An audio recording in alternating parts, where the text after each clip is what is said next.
I'm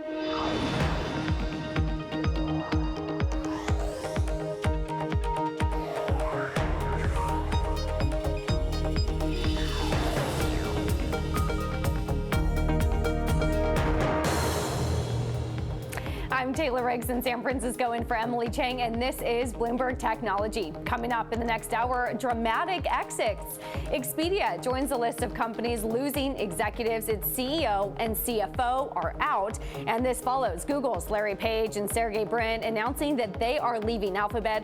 The tech sector saying a lot of goodbyes. Plus, national security risk. U.S. Senator Marsha Blackburn on the social media app Tik Tok. She has called it, quote, China's best detective. We'll hear from her after TikTok says it has made changes.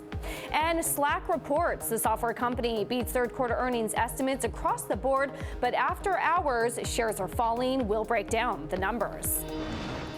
But first, to our top story, all about the shakeup at Alphabet. Sundar Pichai is now chief executive of Alphabet as well as Google. This is as co-founders Larry Page and Sergey Brin stepped down from the parent company. Investors responded by sending shares up on the company about 2%. To discuss, Dan Morgan, senior portfolio manager at Synovus Trust Company. Also with us, Bloomberg Technologies, Mark Bergen, who covers the company. Mark, day two. We spoke here about 24 hours ago. Remind us again if this is the right time for Sundar Pichai to be taking over both companies. Wall Street seems to think so. I mean, the stock is up today, as you mentioned. Sundar has been running Google since 2015. Alphabet is, for all extents and purposes, Google. 99% of the revenue comes from Google. Most of the personnel, almost that much personnel. I think there's some sign that Wall Street was sort of had in the past been uncomfortable with the moonshot expenses that the founders have made and some of the bigger bets that haven't panned out as well. And this might be a sign of like, okay, there's professional management at the helm. And I think from employees, I've heard of mixed results, right? There is a sense of this is the founders set the culture for the company. There are some employees and former employees that feel like that culture is whistling away, and now with their departure, it's kind of gone for good. Dan, I want to show you a chart that I'm showing here inside my Bloomberg on GTV Go. And basically what we're looking at is since 2015, when Alphabet and Google split off were created, the shares really have doubled. Frankly, this seems to be a big vote of confidence in Sundar Pichai. What changed for you from an investor today? I think what it kind of holds on to is this idea that going forward, they're obviously going to be even more focused on costs and revenues and so forth. We know that they hired a new CFO a couple years ago, and she's done a good job of kind of driving that. And as Mark was saying, I think going forward, the idea is you look at all these different businesses and you say, is this really going to work out? And if it's not, then maybe we need to kiss it goodbye, even though it's exciting and it sounds good. Drones, driverless vehicles, they have a new healthcare thing that's under other bets. But it seems like all of their businesses that have really started to take ground, you think about YouTube, you think about Google Cloud Platform, and also their artificial intelligence in their Tensor unit, all being folded under the parent. So you get an idea that Wall Street likes profit growth, right? And they don't like cost expenses. So it's an idea that going forward, Google is going to be even more efficient and is going to really focus on driving that bottom line. And that's what Wall Street wants to see to make the stock go up. Mark, what do we know about how Sundar Pichai views some of those offshoot companies that, frankly, lose $1 billion, $2 billion a year? We don't have much insight. I mean, he actually sort of deflected those companies or questions about those companies on their earnings call the past few years, and Ruth Porat, the CFO, dealt with them, right? We can see by their investment strategy, say like 4 years ago, they were investing heavily in fiber, Google Fiber, which was their fast, high-speed internet offering, that and cable program. That has basically been all but shut down. Instead, I think outside of Google, they're investing in healthcare, a couple of healthcare companies. They're investing still in driverless cars, all the investments probably not necessarily matching what some of the competitors are doing. So we don't necessarily have an insight. I doubt we're going to see like Sundar make dramatic and immediate changes. This might be a question to come back to a year or two from now. Dan, how do you think about some of these side businesses? You talked a lot about efficiency. I think of Nest, which when it was under Alphabet wasn't very popular. They brought it under the Google and it became much more efficient. Is that what you would like to see with some of these offshoots in Alphabet? Yeah, most definitely. And the other thing that would be really dynamic, and we've talked about this before, would be if they would give us a little bit more clarity in terms of reporting. We've all, we look at other revenue, which is GCP, and that was up 39% in the third quarter. We would love to know more about what they're doing with YouTube and YouTube Premium, which is under that parent. But you're right. I mean, these other businesses, the fact that, they aren't making money. I mean, they lost, what, $727 million in the third quarter in other bets. So, what do you do with these companies going forward? And the more clarity that you can provide for us on a segmentation basis and give us an idea, because let's face it, the stock could trade based on GCP and YouTube, right?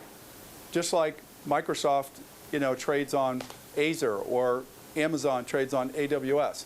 So it'd be interesting to see if they gave us a little more clarity on reporting and going forward, what are they going to do with these businesses that aren't as doing as well? Dan, I want to show you another chart that I'm showing here inside my terminal at GTV Go.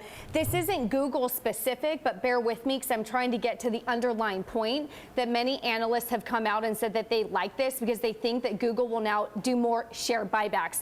In turquoise, that's what we're looking at. Companies that engage in share buybacks have been largely outperforming. In white, companies that focus more on dividend growth. And then in yellow, the S&P 500. Is this also a story now of you think we'll get more share buybacks when it comes to Alphabet and Google? Well, I think so. You think of Apple, the amount of cash flow that they generate is huge.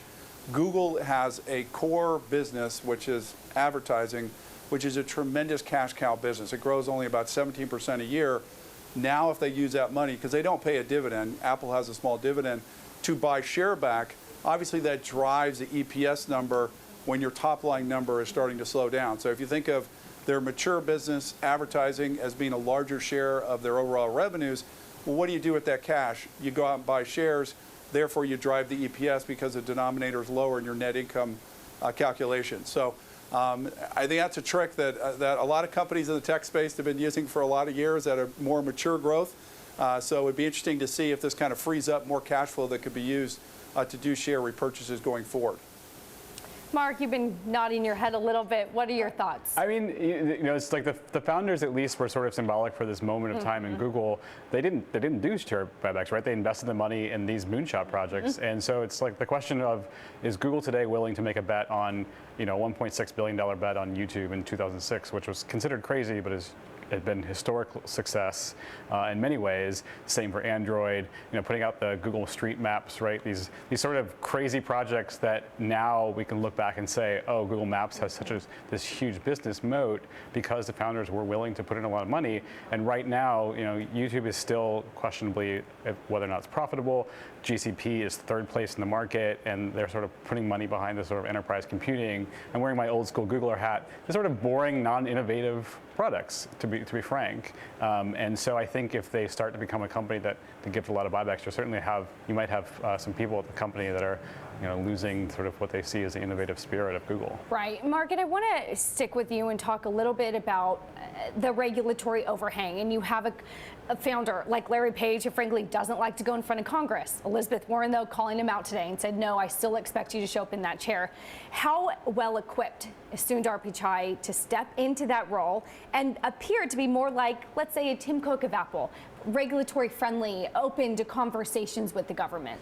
Yeah, we've seen that a little bit. I mean, remember last year at the Senate, neither Larry nor Sundar Pichai showed up, right? He has met with the president since. He did an event with Ivanka Trump recently. I think, he clearly is leaning on some deputies, in particular Kent Walker, the chief lawyer. Let's remember that Google has one of the biggest lobbying spendings and arguably the best sort of political apparatus. But that is increasingly going to be an important part of his job. There are people that have questioned whether or not he is the sort of wartime politician CEO that he needs to be. At the same time, Google has done historically pretty well at deflecting regulation. Dan, your thoughts on Sundar being able to go to DC and really be a leader who can help take Google into the next century when it comes to all of the regulatory overhangs facing, frankly, all of big tech? Yeah, I mean, I have confidence in his ability to do it. We know that he's been running that part of the business. I don't have the same concerns about Google that Washington does in regards to what they're doing. I have a pretty good understanding of how they run their model and so forth, and they do have some competitive advantages. But, I'm hopeful and optimistic that he'll be someone who can communicate the right message to Washington and various politicians and be able to kind of get this aside. I've been in the business for over 30 years. I can remember when Microsoft went through a similar type of trajectory back in the late 90s, and they were, supposedly this huge monopoly on the desktop and so forth, and they were able to work through it. So I'm hopeful and confident that Google will be able to perform the same way under their new leadership and work through this kind of tough time in regards to the scrutiny. Dan Morgan of Synovus and Bloomberg Technologies, Mark Bergen, thank you both for joining us. Now, Google is not the only company with a staffing shakeup. Expedia CEO Mark Okerstrom and CFO Alan Pickerel have resigned effective immediately. They clashed with the board over the direction of the travel company. Chairman Barry Diller and Vice Chairman Peter Kern will take over while directors look for long-term leadership. To discuss, Mandeep Singh of Bloomberg Intelligence joins us now. Mandeep, it's never a good day when you resign and the shares jump 6%. Why is the street and investors relieved at this? I think what happened here is Expedia has a history of, company that has executed so well on acquisitions. I mean, if you look at, some of the companies they acquired back in 2015 under Dara Khosrowshahi, Orbitz, Travelocity, Votive, that really helped the company. And when they acquired HomeAway, everyone thought, that's their foray into alternative accommodations. That's a high growth space. But what happened after Dara left is Mark Okerstrom and this management team hasn't been able to deliver on, the acquisition, integrating it with the rest of their portfolio. And that's really hurt the company's operational performance. In fact, they took down their EBITDA growth target by 700 basis points in the last quarter. And, that's where the operational focus came into play. And I guess this probably happened too soon. So, Mandeep, you talk a lot about 2 years, frankly, of operational underperformance. What would you like to see now the new interim leadership and eventually long-term leadership do to really turn that around? Yeah, so there are two things we think are critical for Expedia to turn around, especially on the top line. One is to reduce its reliance on Google. So Google obviously is building its travel product. That has hurt TripAdvisor. We have seen how that company has got hurt.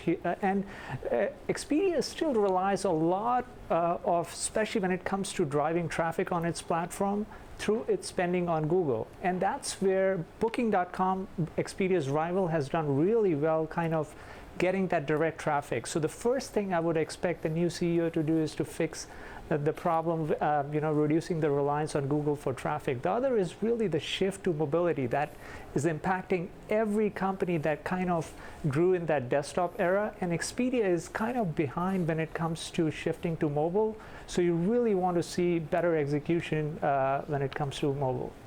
We do know the future is mobile. Mandeep Singh of Bloomberg Intelligence, thank you for joining us. Now we're looking at shares of Slack slipping in post-market trading after reporting quarterly results that were mostly in line with estimates. Now, of course, Slack rising about 2%.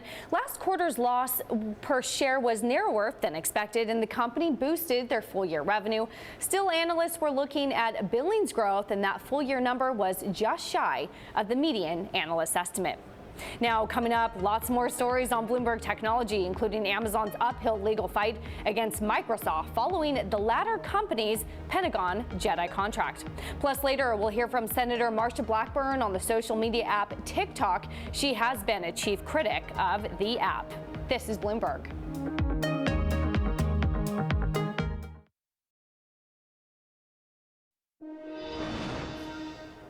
Amazon is challenging the U.S. government's pick of Microsoft for the Jedi contract, and it is not an easy battle. The company is facing major legal hurdles in its lawsuit over Microsoft's win of the $10 billion Pentagon contract. Microsoft's victory came as a surprise, as its cloud business has long trailed Amazon. Joining us to discuss what's at stake for the e-commerce giant, Matthew Schettenhelm of Bloomberg Intelligence.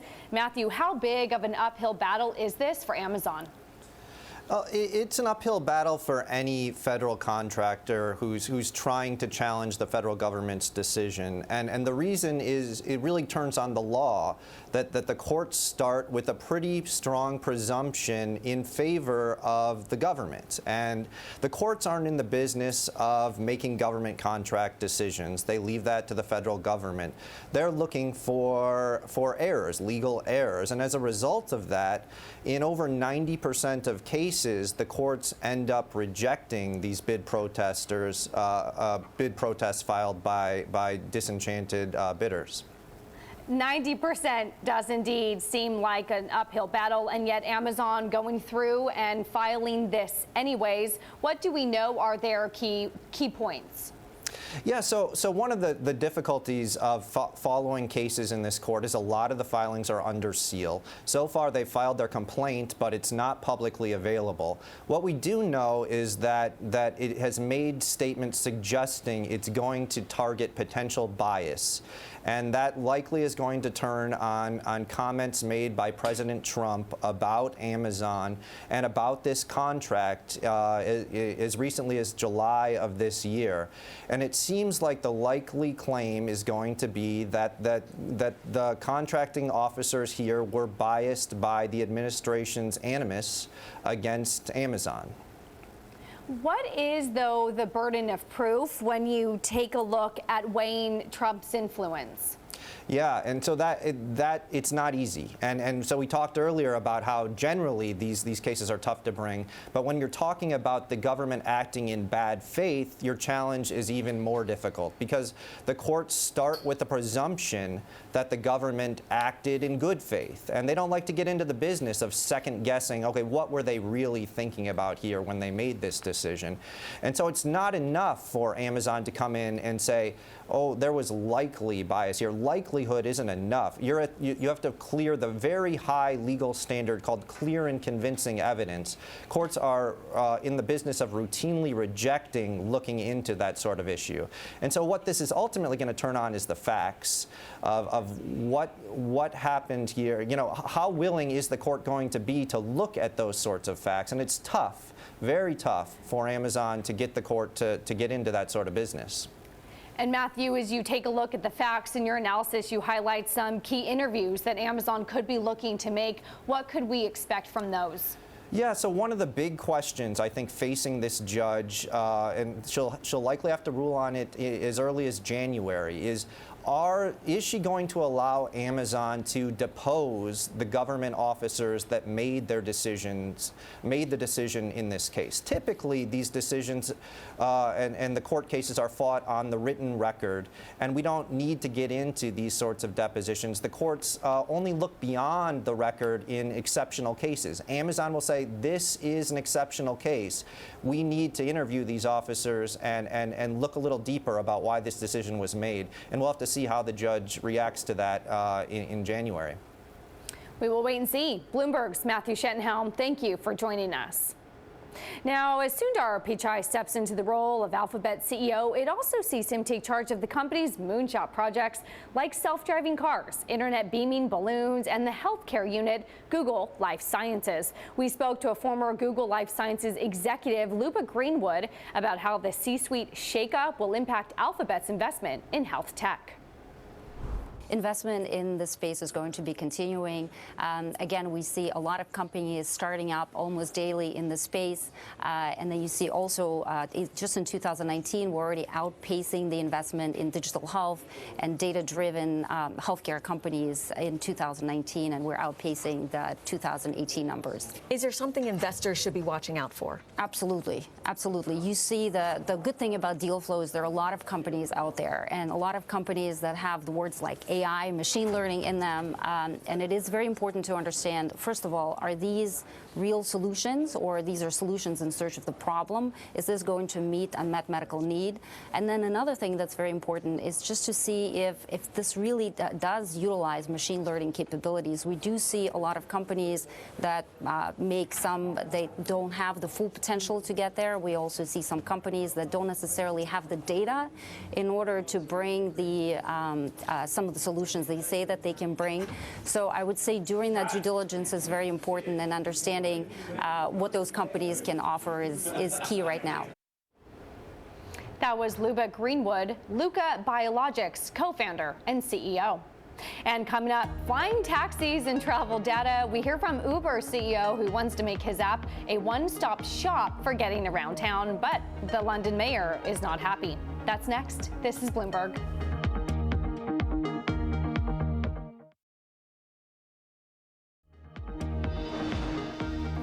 What's good for Jay-Z's business may not be good for all of his businesses. In 2017, the hip-hop mogul pulled most of his albums from Spotify in favor of the platform he owns, Tidal. Now he's returned his music to the world's largest audio streaming service.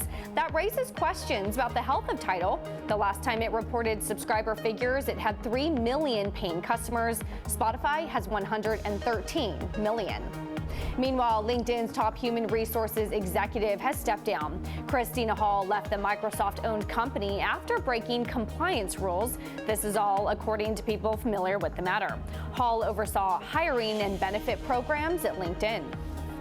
And Uber CEO Dara Khosrowshahi says the company plans to be a one-stop shop for inner-city travel, and it may include flying taxis. He spoke at the Economic Club of New York. Take a listen. Ultimately, where you're going to be with Uber is we're just going to be an app that is going to, if you want to get from point A to B, we're going to tell you the smartest way for you to get point A to B. And we're doing it in little ways. You know, it takes huge amounts of data to actually figure this out. If you're in New York City, if you happen to be usually now south of 42nd Street, and you're going to JFK, and you look to hire an Uber Black, we may tell you to take an Uber Copter. That technology is being built right now, and all you need to do is imagining a world where the copter is actually replaced by a VTOL. Meanwhile, London Mayor Sadiq Khan is not impressed with Uber's response to the city's regulator revoking its operating license. Khan spoke to Bloomberg's Sky Johnson. They were quite brash. They were quite aggressive. Let's see when they go to the courts where the appeal will be heard, whether they change their tone. I hope they do. Because actually, when you speak to Londoners who use private hire vehicles with an app, they quite like it. Mayor Khan says he won't compromise on public safety, and Uber should communicate better with London transport authorities. And coming up, before Qualcomm can stake its claim to being everywhere when it comes to 5G, it has to pay one hefty fine. We'll have a look at the numbers next. This is Bloomberg.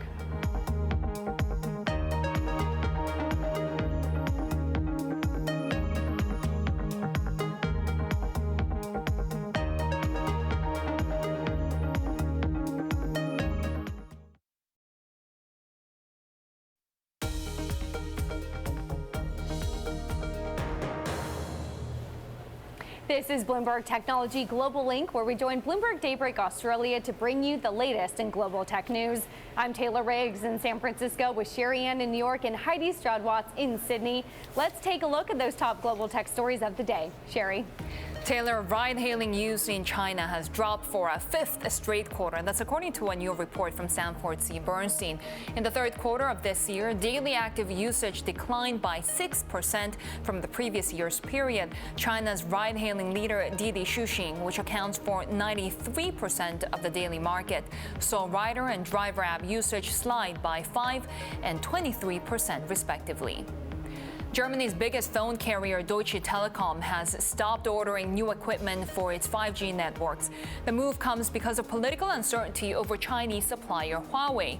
No other major European telecom has announced a blanket moratorium on 5G, but in January, Vodafone suspended purchases of Huawei gear for its networks. And India's government is set to debate on its long-awaited data privacy law. Prime Minister Modi's cabinet approved the bill on Wednesday, 2 years after India's Supreme Court's landmark ruling that privacy is a fundamental individual right. The bill follows Europe's GDPR on privacy regulations, including fines of up to 4% of a company's global revenue for lawbreakers. And those are the top global tech stories we're watching. Taylor. Sherry, we're taking a look at Qualcomm. They've lost a bid to overturn a record antitrust fine in South Korea. The country's high court ruled in favor of the Korean antitrust regulator to the tune of $864 million. The court agreed that the U.S. company abused its market dominance in modern chipsets. Qualcomm plans to appeal the ruling in South Korea's Supreme Court. Joining us to discuss it is Bloomberg's Ian King, who covers all things chips.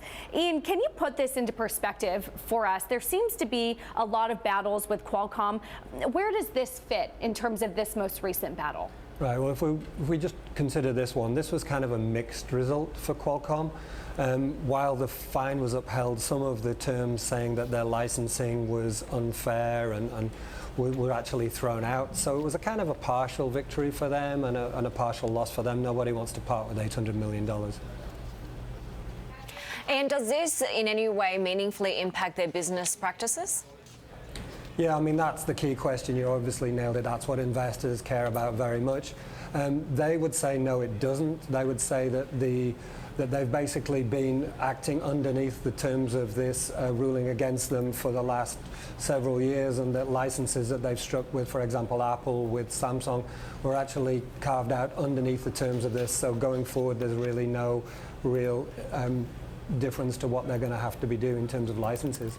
Ian, you said this was sort of a win and a loss at the same time. One of the things that struck me is that Qualcomm doesn't have to renegotiate those licenses, which I think is a very good thing, right? Yeah, no, that's exactly it, and that's the main point that in the big remaining case here in the US, which is the FTC case against them, where the judge said, look, you need to go back, you need to renegotiate those licenses, and that's an absolute horror story for them if they have to do that, because going back and renegotiating license agreements is not going to be in a good way, is it? You know? Ian, it's been a nightmare period for Qualcomm, just being embroiled in so many regulatory and legal tussles, right? Even with this potentially resolved, they're still embroiled in a dispute with US regulators. What's ahead, and is it all coming to an end soon? Yeah, I mean, we thought it was, and then we had the ruling in the FTC case against them. The appeal in that is going to be heard starting relatively soon in the new year, and you'll note that actually parts of the US government have come out on Qualcomm's side in this. So there is a hope, at least among investors and those who want to see an end to this, that we really are entering the final stages and that things will finally go in Qualcomm's favor. I want to talk about some of the other cases that were going on. You mentioned here that Qualcomm had a settlement with Samsung. Other cases, though, still outstanding. Other customers and rivals still working with them. What are the odds that you could see other settlements come, like the one they just had with Samsung? Yeah, I mean, the Samsung was the big one because that's the largest customer. Even bigger than that was Apple, because now they're even supplying Apple with chips again. So the really big ones are resolved. The big outstanding one that's left, though, is Huawei basically isn't paying them anymore. Safe to say that amongst the trade dispute and amongst Qualcomm continuing to face legal difficulties in the US, Huawei doesn't have a massive incentive to settle right now. And basically, because Huawei is essentially a tool in the trade dispute, it's probably going to sit it out and not really going to get to any conclusion soon. They're about to head into the appeal hearings process with the FTC. Do we have any kind of visibility as to how that's likely to play out? Yeah, I mean, we really don't.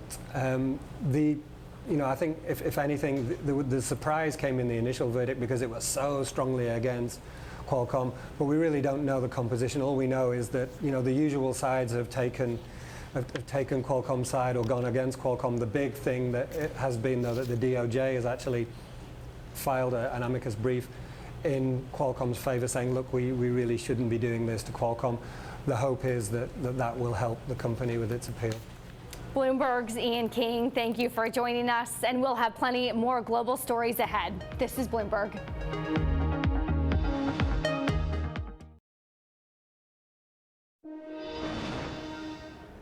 UK Prime Minister Boris Johnson joining the chorus of political figures to discuss taxing big tech. In an interview with the British channel ITV, Johnson says, quote, when it comes to taxing internet giants on their revenues in this country, I do think we should be taxing them properly, and I will be bringing forward measures to do that. Earlier this week, the U.S. warned Italy not to go ahead with a planned tax on American tech giants like Amazon and Google. France is already proceeding with the digital tax. Now, back here in the U.S., lawmakers have been after that popular viral video app TikTok for a variety of reasons. The Chinese company has been a target of national security and data privacy concerns, as well as a CFIUS review. One more thing they're concerned about, the fact that TikTok allowed children starting at the age of 13 to make in-app purchases. That is something that Tennessee Senator Marsha Blackburn highlighted in a letter to TikTok's parent company ByteDance, saying that the app is, quote, paving the way for Chinese government to gain unfettered and unsupervised access to our children's lives. Well, on Tuesday, TikTok responded by upping that minimum age now to 18. Let's find out if that's enough to appease lawmakers by welcoming in Senator Marsha Blackburn. Senator, thank you for joining me. I have to ask, are you happy with their response? I'm pleased that they have changed the age. That's an important first step. Having these children streaming these videos, buying these emojis that could be converted to cash by the recipients, it is just inappropriate. We want to protect children online. We want to make certain that apps are age appropriate. So that was a step, and you mentioned the other concerns that are there for TikTok. We're going to continue to work with them. When you look at the facial recognition, the profiling that is done, the concerns on national security, how the Chinese government, Beijing, listen, you can't tell where their commercial sector and their military sector begin and end. They are all one and the same. And China is determined to build a surveillance state that is not only on their people, and certainly we have seen this used on the Hong Kong protesters and also on the Uyghurs. So we know what they would do to us. And when you think about the profiles that they are building of these children and how they would use that 10 or 15 years down the road, it is of tremendous concern to us. So, Senator, now that TikTok has responded and raised that minimum age, is that enough for you to recommend it, or do you have some other bigger concerns about the Beijing government using that? We have other concerns. We're going to continue to meet with them and work with them, and I look forward to sitting down with their leadership team in the coming days. Do you agree that TikTok should be under CFIUS review? I think that it's appropriate to sit down with them to have this discussion and then to decide if these companies like the Faces app or TikTok, if it is something that should be under CFIUS review. It is the right question to be asking. You know, Senator, having discussions with leadership is a great way to start. How do you, though, take it to the next level and prevent data in the U.S. and TikTok to be sent overseas to the Beijing government? Well, and one of the things we discussed today in Commerce Committee was having privacy legislation and data security legislation here in the U.S. You know, you have GDPR, which went too far on privacy there in the EU, and you have California looking at doing their own legislation, but it's time for the U.S. to put a basic federal privacy standard on the books. And this is something that online consumers want. They want the ability, Taylor, to protect their virtual you. They want the ability to secure their identity online. So we had a tremendous hearing, great bipartisan participation, and one of the things I really liked, the entire panel of expert witnesses, they were all female. I think this is one of the reasons for that is because women are so concerned about the privacy issue. And I did listen to that, so I did see that, and I want to address that. And as we move on to talking really here about big tech, one of the tweets that you had earlier this week was about Google specifically and censoring conservative voices. What are your facts to support that? When you look at the research work that has been done, and we've done a good bit of this work in our office, other groups have done this, and you look at the groups that are censored, the posts that are censored that go left of center and the posts that are censored that go right of center, and you see that those that are right of center are censored much more heavily than those from the left. And there are plenty of numbers out there that you can look out for this. Indeed, I think one of the significant things as we've worked on this issue, you had a CEO of one of the tech companies say, you know, their employees are in California and they bring their personal opinions into the workplace. It's their worldview. And this is something that needs to be a neutral platform if indeed your social media and your online connections are going to end up being the new public square. Senator, I would love your thoughts on political ad policies. You have Facebook on one side, Google somewhere in the middle, Twitter not allowing any political ads on their platform. What do you think is the right choice? Well, I have to tell you, I think that political speech is free speech.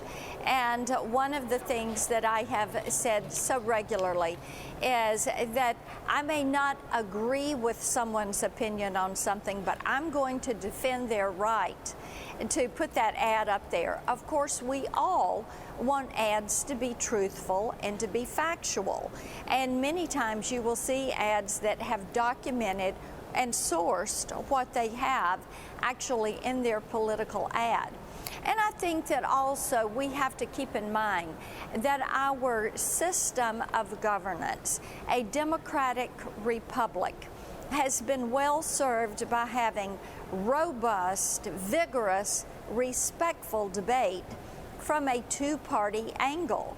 And that serves our nation and the cause of freedom well.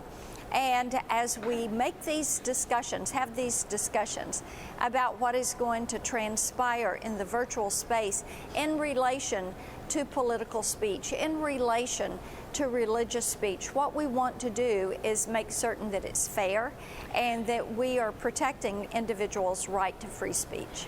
You know, Senator, I did listen to your Commerce Committee hearing this morning, and you talked a lot about data privacy and, frankly, having an FTC or a national regulatory body overseeing this. Why do we need a national regulation? The reason we need to have a federal basic privacy standard is because of preemption. And one of our witnesses made the point that when you have state legislation and you have 50 different state policies, the internet does not know where the state line begins and ends. So therefore, you need to have that regulation that is going to be a federal preemption. One of the witnesses also pointed out that they had used their iPhone, which had an area code from one state, to make a purchase from a retailer in a second state to send it to someone that lived in a third state. And she said, and oh, by the way, she was domiciled in a fourth state. So think about that.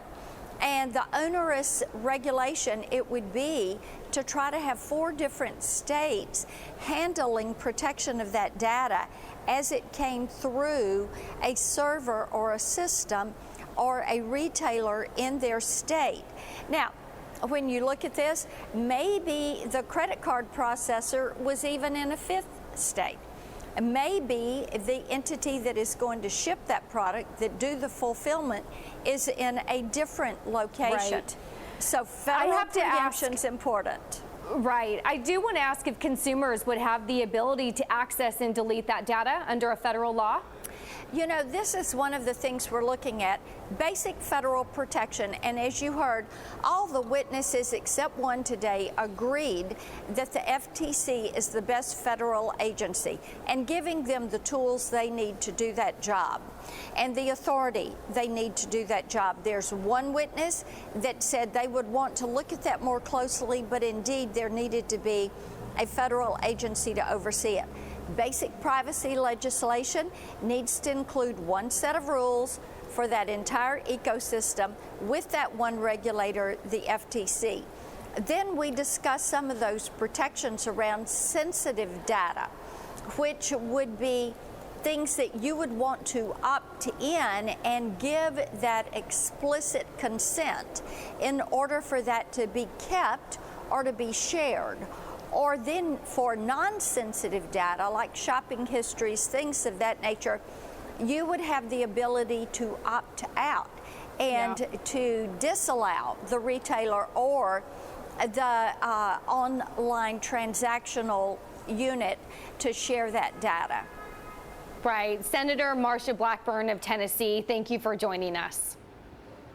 And it's still ahead. Back to our top story. Alphabet is among the latest tech companies to see CEO departures. We'll explore how the company will fare without Google co-founders Sergey Brin and Larry Page. That's next. This is Bloomberg.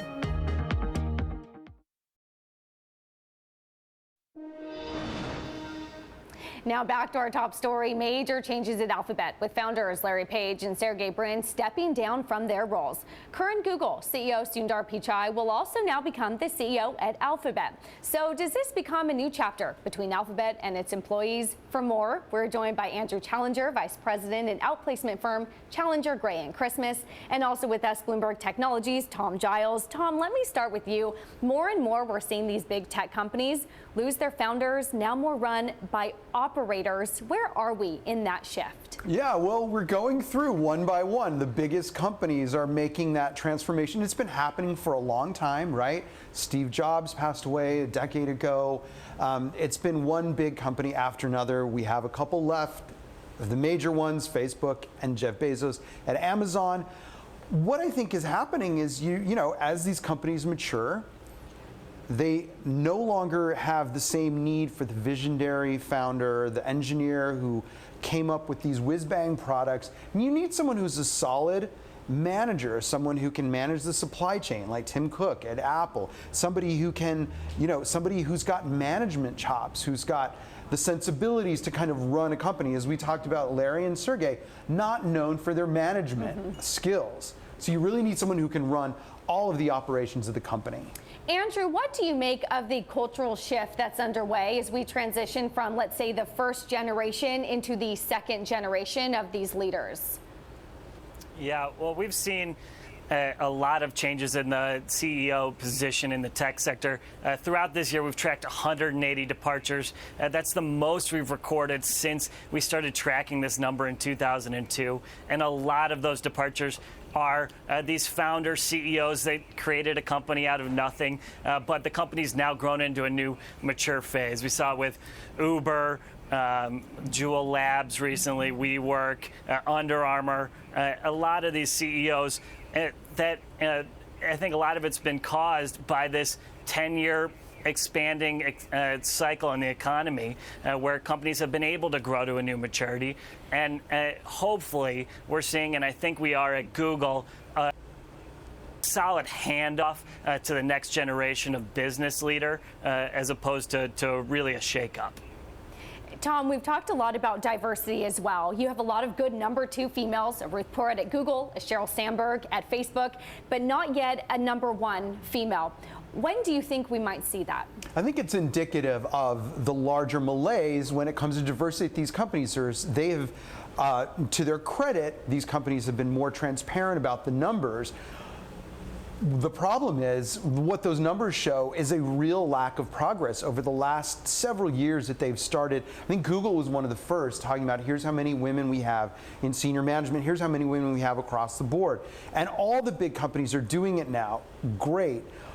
What's terrible is they're just showing so little progress, and these are big companies. It's hard to move the ship, and it is really time for these companies to really bring more women and people of color into their boards, into their senior management. It's well overdue. Andrew, what do you see in your data? Seeing some pretty strong COOs, CFOs, but not a whole lot of women and people of color, as Tom was saying, in that number 1 spot. Yeah, particularly a lack of gender diversity in that CEO role. We've been tracking the number of new CEOs that are women, and this year, about 22% of new CEOs across all industries were women. That's up from about 10% 10 years ago, so there's some progress. But in tech particular, less than 8% of the new CEOs were women. So we continue to see tech being an area that lags behind in gender diversity. Tom, only about 30 seconds. Where is tech in terms of succession planning, of having a really strong number 2 and 3 in place? It varies by company, right? I mean, Bezos has had to do it. Facebook, there's a question mark about what's in place there. But clearly, when you saw what happened at Google, is they did have a really strong second person, and now he gets to run the show. Andrew Challenger of Challenger Gray and Christmas, and Bloomberg's Tom Giles. Thank you both for joining us. And that does it for this edition of Bloomberg Technology. And Bloomberg Technology is live streaming on Twitter. Check us out at Technology, and be sure to follow our Global Breaking News Network at Quick Take on Twitter. This is Bloomberg.